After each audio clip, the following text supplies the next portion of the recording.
G'day and welcome to CTO Lifeline. This is the 15th one we've done. Wow. And today topic is a CTO's guide to time management. And I'm joined with me co-host Noah Cantor. How are you doing?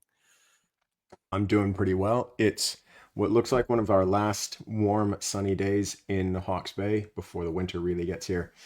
And I'm just going to try and enjoy it as much as possible. Yeah, our lighting for both of us is much better than usual because it's also a nice sunny day, although with a few dark clouds on the horizon here in Auckland. But yeah, it's really helping me out with my home set here. So before we get into, oh yeah, by the way, I'm the other fellow co-host, Daniel Walters, just in case you didn't read it there on the screen. So Noah and I are both CTO coaches and experienced career technologists. Before we jump into our topic, we've got some housekeeping, Noah. It's all the standard stuff. You've been on the show before or seen it before. Please ask questions as we go. We are live and we'd love to hear your opinions and answer any questions that you have. Please also subscribe, drop the comments about what you'd like us to discuss next time, and maybe who you'd even like us to have on the show. Excellent. And we've a long list of people who are interested on the show, but the last couple we've decided to delve into particular topics.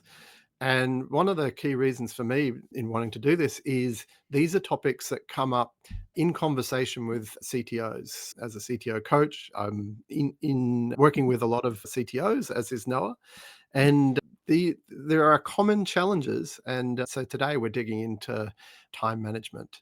So Noah, what are some of the experiences CTOs you're talking to? What are they going through? What are they feeling?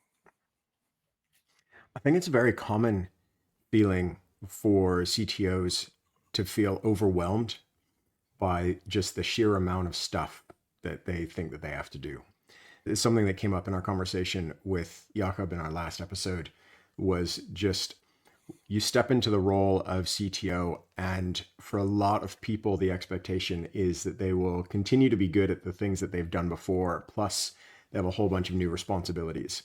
And that involves working with the rest of the business. It involves working with the managers that they're now responsible for looking after. It involves going to every meeting that they're invited to is a common one, and not knowing which things they can put down, which things they can delegate. And so there's this constant pressure to be everywhere and do everything in order to keep things running, which then creates this massive sense of being overwhelmed. Does that reflect what you've seen? Yeah, absolutely. I remember the feeling. So my first CTO role where I felt like I was being pulled in every direction at once. And part of it was the increase in responsibilities of the role. Part of it was how I came to the role. So I engaged with it like I had my previous role, thinking because it was a senior leadership role also that I could treat it the same. But also there was, I think, a trend within the industry where technology has seeped into all aspects of the business. There were a lot of people with needs across the business that needed help. So yeah, all of those factors coming together really made it a tough time in the beginning. My experience has also been this definitely isn't limited to CTOs. This Mhm. happens to every executive that I speak with, and it happens to everybody anywhere on the kind of in the management hierarchy, no matter Mhm. what level people are at, from kind of first line managers up to the executive and then across the entire business. Like everybody seems to struggle with time management. Yeah, that is true. And I don't think any particular strategy that we share today will necessarily be unique to CTOs. I Yeah. think there are probably ways that we might communicate about it that resonate with CTOs because of our career experience and the way that it clicked in our heads. So, yeah, we're gonna do our best to convey why it makes sense to us, and hopefully that is useful for you. But, yeah, I totally expect that this will be useful whether you're working in tech as the senior most product person, in data, in engineering, in any role. Yeah.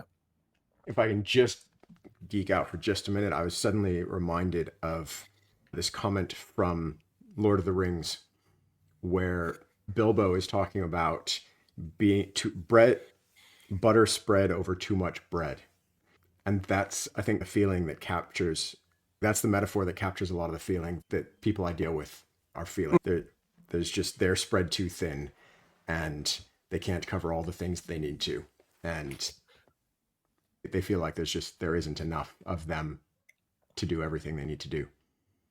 I remember in the early days of the internet, there was a big meme that went around, which is around the peanut butter manifesto. I think it was one of the executives at Yahoo. And they were talking about their company strategy and how they were trying to do a little bit of everything and doing nothing well.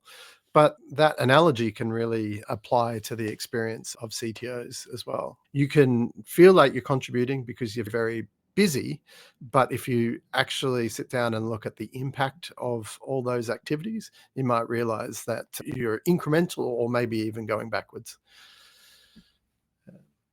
All right. So let's say this resonates and we're talking to a CTO or CTOs are listening who are having these issues, they feel the way that we're feeling, struggling with time.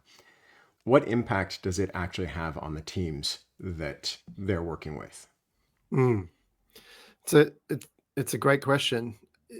When you're struggling to be available or you're having to shift around your one-on-ones, or if you're in meetings but not present because you're thinking about the next meeting that's coming straight after and things like that, then it's very hard to be contributing to a positive environment for your teams. So I think the impact can be a lot greater than a lot of people expect.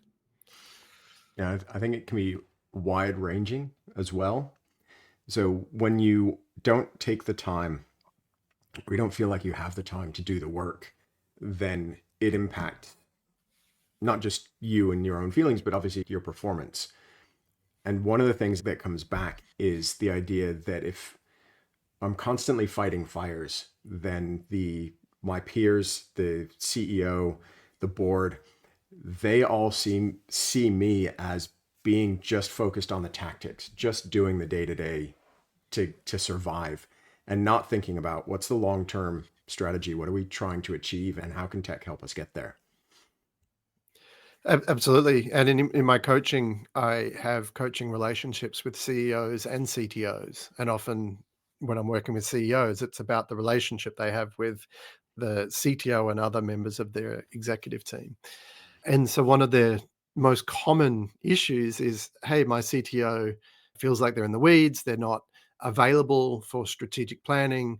Things seem to take them by surprise. They don't have a view on current topics like AI or other things like that. And in fact, they basically look like they're drowning. So yeah, that resonates.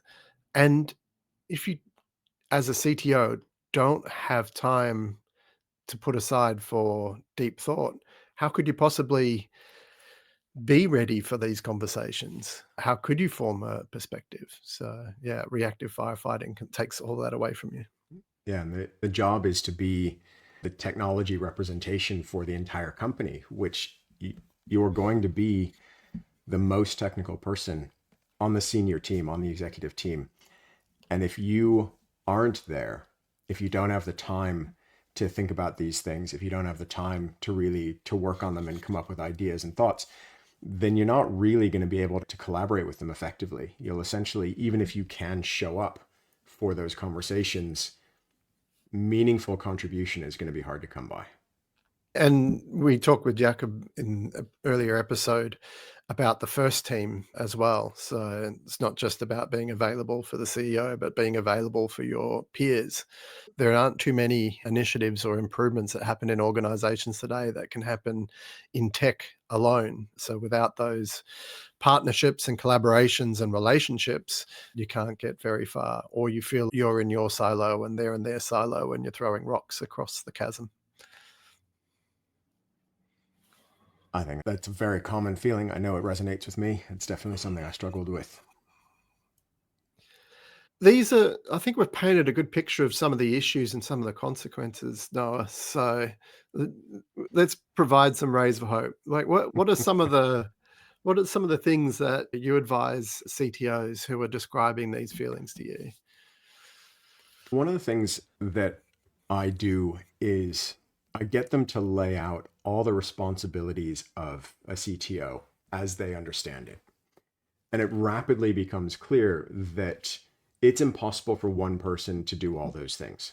It's actually impossible. There's more work that can be done. So no matter how much time they spend, there will always be more work that can be done. And one of the things that comes with that is the recognition that anybody who's spending less than 24 hours a day working is already doing some form of prioritization. So they start just with that level of awareness that they're already making choices about what to focus on and what to do. It's just that the things they want to be doing and the things they are doing don't match up. And so that's kind of the first step. The second one is accepting that there are a bunch of things that are connected when you talk about time management. Because you have a team, you need to be able to delegate things to that team. And in order to do that means you have to trust them to do the work. You also want to be able to prioritize the important things, and then all of those things together then allow you to think about time management effectively. So it's not just one thing that we're talking about. It's these at least 4 interconnected concepts. Yeah, that is very similar to the conversations that I have with CTOs as well. I've got an exercise where we use almost like a mind map or something, just identifying all the different outcomes that they're contributing to within the organization. And boy, within an hour of collaboration, those mind maps, they look like an overview of a tree on a topographical map. They're just exploding everywhere. But that is really eye-opening, because a lot of these things, you do it reactively because the message comes in from the email, or you had a conversation with someone, and so you're reacting to whatever the last conversation or the last email or the last Slack message was. And that's a tough situation to be, because things just keep coming in and they keep surprising you. But How you do you can, yeah, how do go you ahead. stop that? I suggest I ask the question, are you in control of your time? Okay. So you talked about making choices. So if we're just responding to what's coming in, then we're not making choices, that, or we've made the choice just to be very reactive. Having some means of assessment. So for instance, I would not answer emails any morning. I wouldn't even look at them. And a lot of CTOs, when they say, that seems impossible or irresponsible. What I did to support that was have conversations and set that expectation with all the people I was collaborating with. So they could still get in contact with me. You could pick up the phone and call me if it was an emergency. But my best working time is in the morning. And I wasn't going to be dictated based on other people's whims about how I invested my time. I was going to make deliberate choices about how I invested my time. And that's just a simple tactic that CTOs can put into I practice. I worked with a director who did something similar. He checked his email twice a day. He would Mhm. check first thing in the morning and he would check just after lunch, and anything else could wait. So let's say you're not Um, responding, or you got a lot of people calling on your time. How do you make sure that you still have the time to get things done? Are there things that you recommend people do? Yeah, the next tactic is blocking time. If you're clearing up some space, then to actually then occupy that with some intentional planning time. So I might know, hey, I've got these particular themes, or I've got this risk I'm concerned with, so I'm going to start blocking out, and not small clips of time, but decent investments of time. But if doing this well could benefit from 3 hours of investment, contiguous investment, then I'll block out 3 hours and make sure that if I've decided to do that activity, then I'm gonna do that really well. And I find that investment of time can be much more efficient than trying to tackle the same task in 15-minute chunks spread over 100 different segments of time. Yeah. I remember trying to do something similar the first time I came across the idea. And one of the things I found was that I blocked out time based on what my calendar said. And I Mhm. found that did not work for me at all. It was, I'd pick, say, 3 hours from 9 to 12 every morning to do the things that I wanted to do. And then I'd be reactive in the afternoon. And it turns out that I'm not productive on my own during those hours. It turns out that actually the most productive time for me to be on my own is actually in the afternoon. Mm. And so it's not just, I think, blocking out time to do these things, it's also identifying when you have the mental capacity to do them. So if, and that often requires a bit of experimentation. Mm. I'm Some people are really great first thing in the morning. Even before work, they get up at 5 o'clock in the morning and they'll be full of energy and full of ideas. And maybe that's their block. Some people are great at, say, 5 o'clock in the afternoon to 7 in the evening. Some people are great, like I was, at like from 3 to 5. And so just identifying that time and then structuring your schedule around it can be really powerful. I just finished working with someone who had really good conversations or really good work between the hours of 4 and 6, and was a bit reluctant to actually embrace it because that meant eating into some family time, which I absolutely understand. But during our conversations, it became clear that actually some of that family time could be shifted into more traditional morning time. So he could spend time with his family first thing in the morning instead of rushing off to work. And that would then give him the flexibility to work at the time when he was most productive.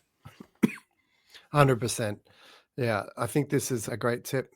I've found things like, for some reason, in the evenings, I can code with more clarity than I can in the mornings. Yet in the mornings, for other strategic types of decision making, it's the perfect time for me. The right parts of my brain are working. Even the types of activities, like there are some times when I do mundane tasks, but clarity on strategic tasks is formulating as I'm doing the mundane tasks. So there's a whole variety of things, and being observant about that and taking notes and experimenting, as you say, Noah, is a great way to find out when is the best time to do certain which type activities. I've had two clients recently that talked to me about this. So I want to raise it with you. It's not something that we've talked about before, but have Hmm. you ever come across the internalized notion of forced productivity? I have to meet a certain level of productivity all day in order to feel like I'm earning the salary that I'm being paid. I know people that are experiencing that Okay. in my social sphere. Okay. And it is tough because it puts a lot of stress on them. And I don't know if it's from upbringing or just expectations early in work life or what have you, but a lot of the value that they place on the work they do is based on a feeling of busyness. Yeah. And so, yeah, it's a hard thing to break. And in fact, I feel for some people, maybe they can't completely break from it, but it is worth trying. I came across this, came up with these couple of people recently within the context of working from home. Because when they're in the office, they're busy meeting people pretty much all day. And they feel overwhelmed. They feel all the stuff that we talked about before. They also feel like they're getting things done. Mm. And then when they're at home, they don't have that constant demand for their attention. They're not moving from one meeting to the next. And all of a sudden, they've got time to stop and think Mhm. and breathe. And it feels wrong to them somehow to have that space and to not be filling it somehow. Yeah, I think that, and this used to be me as well. And what changed was when I was completely overwhelmed as a CTO to the point where everything was breaking. And then it Okay. was like, it took for catastrophe to realize some things had to change. And so some of the disciplines around blocking time and some of the other things that we'll talk about today came out of necessity. And maybe for some people that's the pathway to it. I know how to maintain it. I often think about risk. So, what risks are there and when may they manifest? I don't think that's for everyone. I'm a fairly risk minded person. What's going to stuff me up is a phrase that I think of. And I try and think about it over different time frames. So, all right, there might be things that might stuff me up this week, so I might pay some attention to those. But if I spend all my attention on those, I will not see some of the larger trends that happen over time. So I try and have deliberate thinking around those, and then use that to build a model to help just make some decisions about how I invest my time. Okay. So how do you pick which things to work on? The heart of it, the heart of the matter. So I guess there's a mix, addressing some of those risks, but also trying to assess what is going to help me make some progress around things that are important for the business. So there might be, hey, what do we need to, what's the next most significant thing the business needs to learn? And what of my investment might best help support that? So it might be like putting some time aside to help unblock the teams. So it might be like, oh, I've just got an echo. There we go. I think it's fixed. Our producer fixes it on time. Yeah, I mentioned a model earlier, and that probably is going to take some unpicking, and probably not all at once. But maybe Noah, share how you approach it, and then we can work through how that translates into a model for making choices about time investment. So when I talk to people about what to do, and what I try to do for myself is I look at things using probably call it a heavily modified Eisenhower matrix, right? Mm, So the basic Eisenhower matrix is about urgent and important on an XY axis. And I think that's valuable but limited. It's a really good place to start. It misses out a couple of things that I think are really important, such as, are you going to bother doing it even if you know that it's both urgent and important? Because there are some things that we all struggle to bring ourselves to do regardless of their importance. And so we end up procrastinating, we end up delaying, we end up not doing things. And when that happens, you can either try to force yourself to do them, or you can find somebody who finds them interesting. And so that's how I expand the matrix is I talk about things that are urgent and important, what's of interest to you, what's of interest to your team, and can someone else in the team actually do this work? And they don't have to do it perfectly. They don't have to do it as well as you would do it. They just have to be interested in doing it and capable of getting it mostly. And if you can yeah. do that, give it to them. We talked about the responsibilities that CTOs take on, and that you can't possibly do all of it. Leveraging the team and their different mix of skills and capabilities is a great way to go. So that should be another area you're investing time. And just, even if you aren't in a position to delegate it, there are some things which I naturally would have a big distaste for. I hate filling out big long forms. There are all sorts of activities that are almost opposite to my nature. But Okay. I then try and think about, if this was going to be done really well, or if we were going to engineer a better solution around this or something like that, like, how could I fall in love with this task that I hate? So there are some things which are like, they take discipline. And so applying my engineering mind, I can go from them being a chore to them being a project that I actually, do really well at, just by reframing the work. Yeah. Delegation is a great option and should be near the top of your list, but also find a way to fall in love with the chores is another way. I think that's one that I have varying degrees of success with. There are some chores that I can talk myself into enjoying, or at least not hating.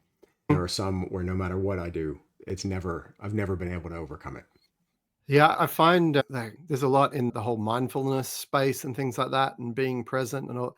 I've found applying some of those to the things of just when you're not present and you're trying to think of like, how do I get to the next thing? Then they become excruciating. But when you're like, okay, I'm just going to wash every one of these dishes, or I'm going to just go find all the bits of laundry and assemble them together and separates lights from darks and things like that. All tips that my mum gave me many years ago, and that it made no sense at the time. But yeah, it's like same for some of the chores in the workplace. Audits as a CTO or a CIO can be excruciating if you look at them like a chore. But if you look at them like a great risk detection system that could help put important things for your team on the radar of other executives, then all of a sudden changes the complexion of that task. Yeah, it's been a useful tip for me. All right, we talk about this a lot, and I see it talked about online a lot. You talk about what's urgent versus what is important. And I don't think we talk a whole lot, at least I don't see a whole lot of people talking about how do you know whether or not something's important? How do you figure that out? I try and understand the organization and its purpose first and foremost. And so if I'm consulting, I do that by reading all the company papers and interviewing as many people as I can about what they think the company is there to do. If I'm the CTO, then I spend that first 90 days trying to learn as much about that as possible, and then creating my own model of my understanding and playing that back to people and refining it until you feel like you're on the same page. And then I use that model for my decision making. If you're trying to picture what I'm talking about when I talk about a model, you can do a search for things like results maps or future reality trees, other tools, anything that can show your assumptions about the causality of things. And then once you have that, you can think about what interventions would I take against this? And some of those interventions are where you're investing your time. What do you do, Noah? I almost always start with a question of what are we as a business trying to achieve? Because there are constant demands on my time of varying long and short term value. The stuff that's really valuable short term tends to crop up as being fairly urgent. But there's a lot of long-term requests for change, requests for additional work, requests for ongoing attendance at meetings, requests for support for projects, where it's not immediately clear what their value is. And so in order to understand which of those things I want to work on, or I want to spend my limited time and attention on, it's important to me that I understand where the business is going. What are we trying to achieve? What does success look like? And then look at each of the things that I'm being asked to do, or each of the things that I could do in light of how likely is it to contribute to that endpoint. Yeah, And so then that sounds quite compatible. Yeah, this resonates. and then there's some experimentation, I think, because the beliefs that we have, we know from software development, the beliefs we have at the start of the work are not going to match the realities at the end of it. And so what are the checkpoints that we can build into the work that we're doing so that allow us to validate whether or not we're spending our time in the right place, whether or not I'm doing the right things, I'm meeting the right requirements, I'm satisfying the right people, I'm having the right conversations. How do I know?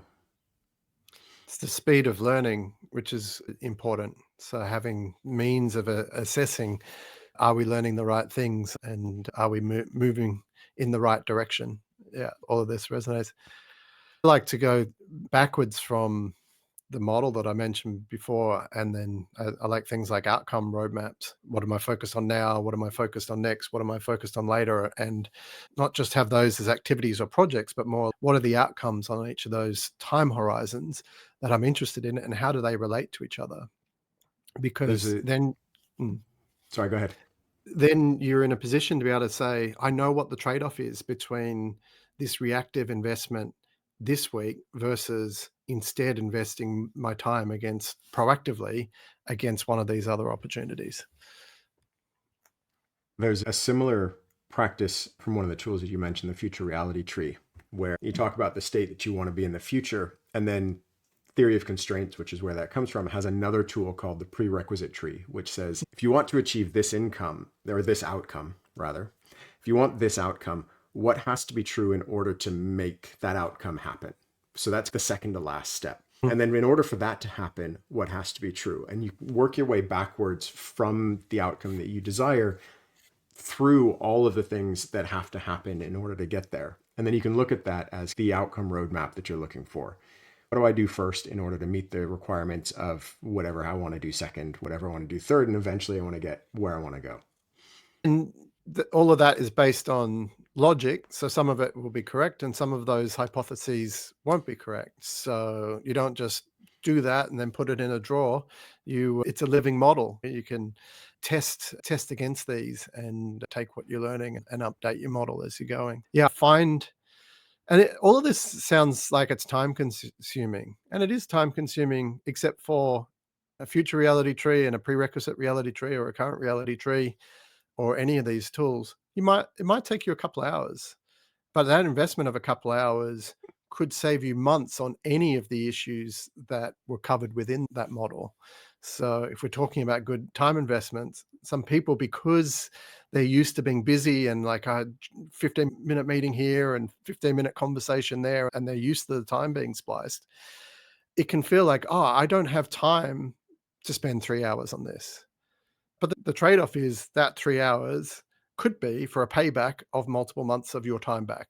So it's just interesting, the calculation where people go, pace over the short term is overweighing pace over the long term, when in reality, it's your pace over the long term that matters.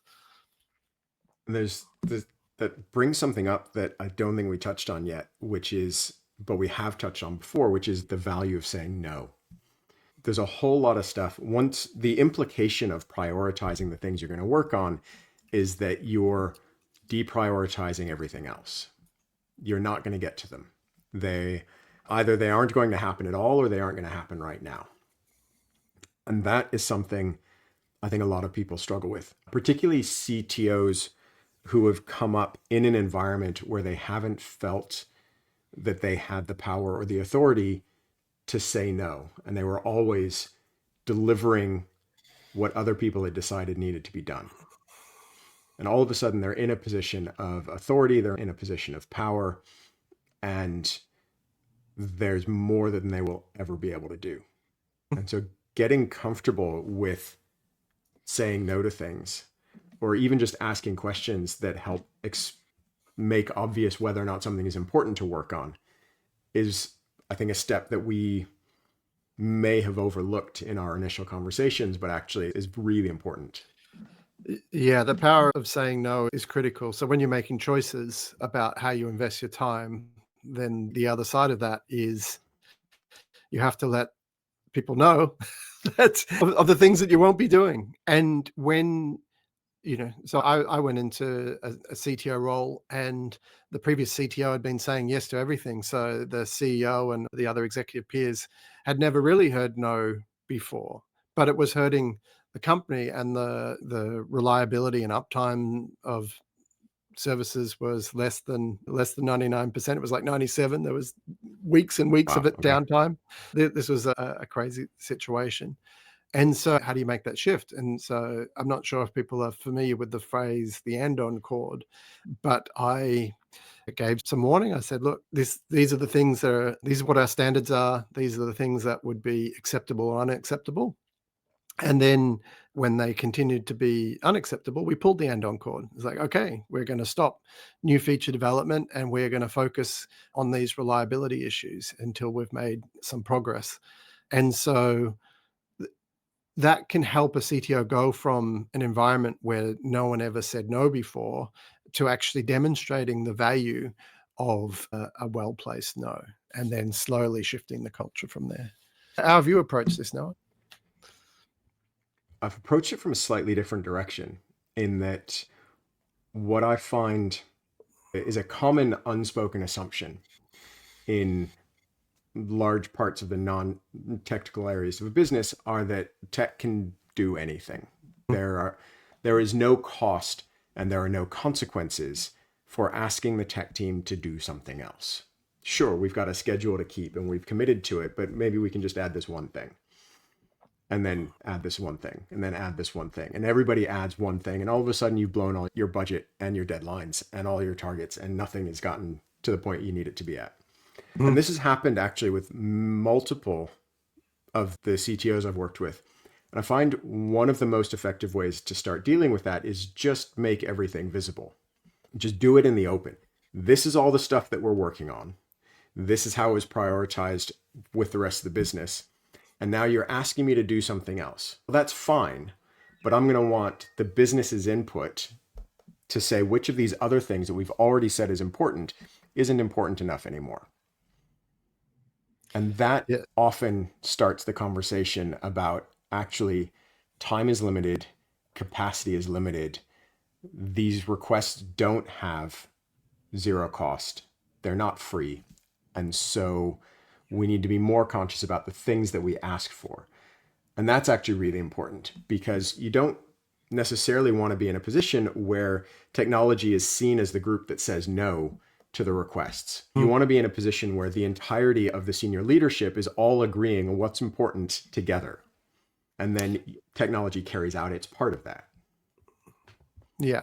So it's similar in the agreement of standards and values and things like that as a starting foundation. It's one of the disappointing things where you see companies where there has been a silo created between product and tech, because there are a whole load of skills within the product team for helping communicate and visualize all the work that's on and making choices about work and things like that. It doesn't necessarily always cover all of the technical work, but it can. When I was at Seek Asia, I partnered with the chief product officer, Ken Chin, and we took it to quite an extreme. We said we are the co-leaders of the product development capability.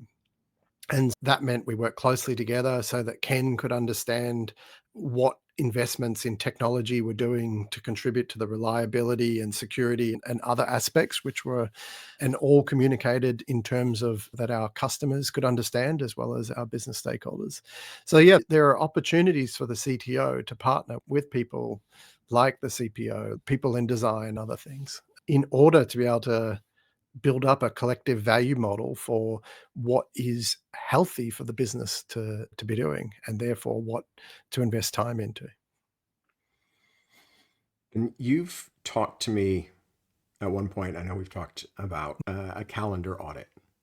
What is a Yep. calendar audit? Like, how do you do that? There's a few levels to this, but where to start? You can come up with your own system, but really just taking a look over, let's say, a month or 2 months of historical calendar entries and see where you've been investing your time. You might go and color code them. I know a lot of the popular calendars have that functionality. Six or seven categories are probably enough to cover most of the different types of investment, or maybe just use two colors. When was I reactive? When was I proactive? But really, it's the act of just looking through the calendar and assessing where you're investing your time, and whether it was on your terms or on someone else's terms. So yeah, Sounds like before you can do an effective audit, you really do need to know what's important and which things matter. I don't think so. They might Okay. they might happen around a similar time, similar with blocking. It's like it's hard to think about what matters unless you put some time to think about what matters. You block time, but then you block time to think about how you're investing time. And these are, you make progress in one, then you make progress in the next, and they go hand in hand. They work well together. But yeah, it's what I've found with a lot of CTOs and anyone with an engineering background is, as soon as they've shared that they've got this challenge around their time and people pulling them in different directions, and then you suggest, hey, why don't you take a look at the calendar?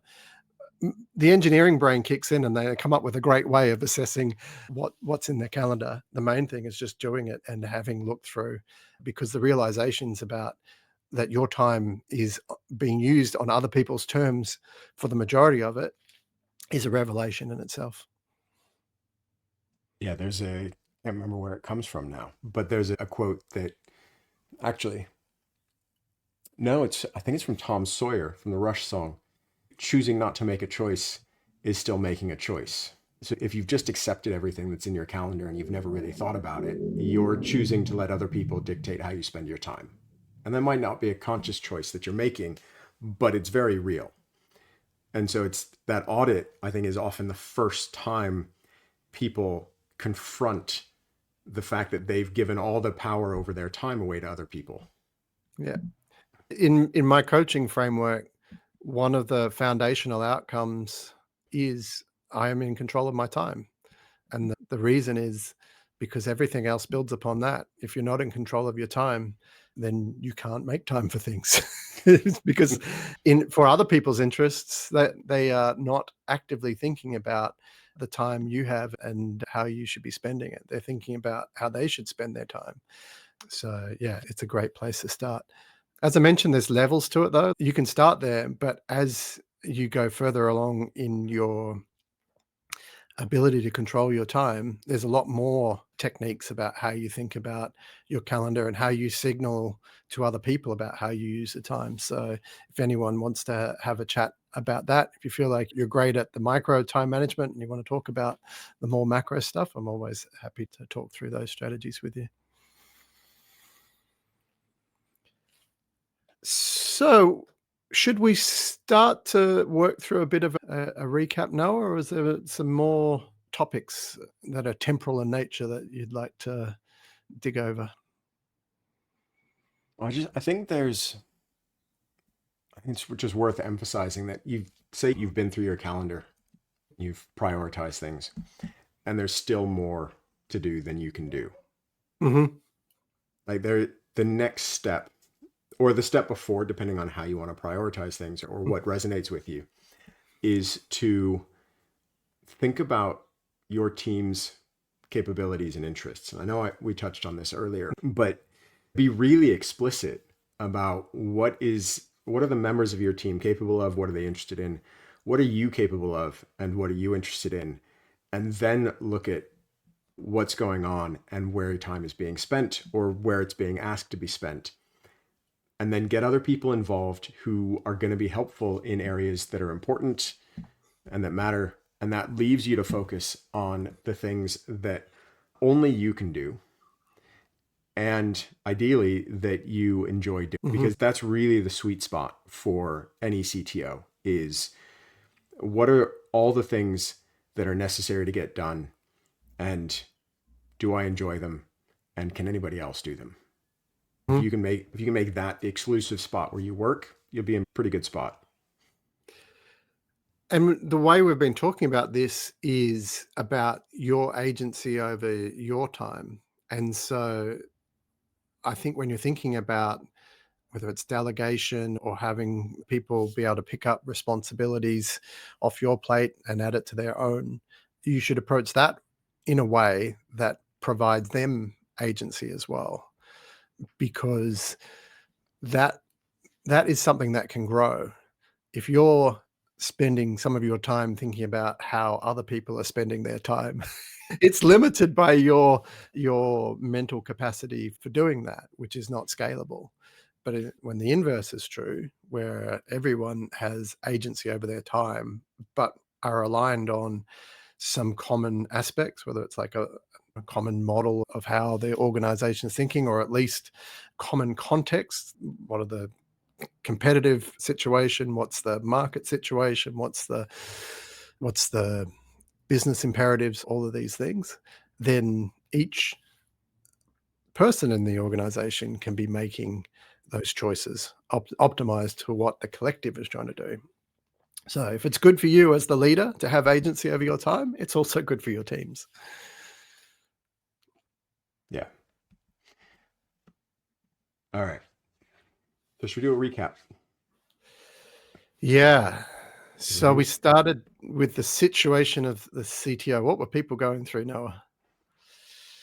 Mostly feeling overwhelmed and like they're often underwater or they're spread too thin and they can't focus on the things that matter. So sometimes it shows up as job performance issues. Sometimes it shows up as stress. Sometimes it shows up as employee churn, but it's always not feeling in control. Mhm. And so the impact of these is loss of trust, lack of delegation, your executive peers feeling like you're not available to work on strategic things, which really is like the death spiral for remaining a leader over the long term. So, what are some options that we covered for CTOs who are feeling like this? There are, I think, two starting points. The first is realizing you're not alone. Mhm. You're a CTO of a team, of a department, of a business unit. Like there are a lot of people. You're not the CTO of as the only person. And so you don't have to do everything alone. And so you have the ability to share responsibility. And so we talked about some of the ways you can deal with that. But also realizing that time management doesn't happen in isolation. Time management is part of prioritization, it's part of delegation, it's part of trusting teams, and they all work together to impact how much you feel you have to carry as opposed to how much you feel your team can carry. Absolutely. And other options we talked about was so once you've got some of that view, you can spend more time building and maintaining a model of which can help you make choices about how you invest your time. So we talked about a variety of different ways. Noah and I use similar but different techniques. I recommend find something that speaks to you. So try different things until you find the right one. And this brought us to when you're making choices, then on the other side of any choice is the need to say no. It's deciding what you're not doing and then informing and having the conversations with the people that will impact. Can you communicate the value of where you will be investing your time? And can you explain why that means you won't be investing time on other things? And so we shared the example of the andon cord. If you're in an environment where saying no hasn't been accepted before, but you want to bring about the shift. And I've got some case studies in across my career where I've used that strategy and then slowly shifted the culture after that. What else did we cover, Noah?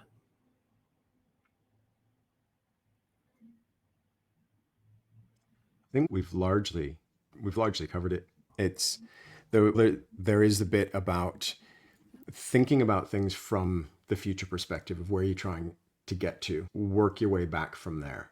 So whatever model you choose to use, you think about where the business is going and what has to be true in order to get there, and then what do you have to do to meet those things. That can really help prioritize or help make clear which things you should prioritize and which things might be highly desirable or wanted by parts of the business, but which aren't necessarily going to contribute to where the organization is getting to. That's right. Without the visibility of those things, then you're just left with your short-term choices. So it highlights the importance of thinking about what needs to be achieved over different timeframes and seeing how they're linked. So how does activity in the short term contribute to something improving over the mid and the long term, for instance? And what is the logic behind it? Have we made that explicit? If we know how things link, then the quality of our choices can be better.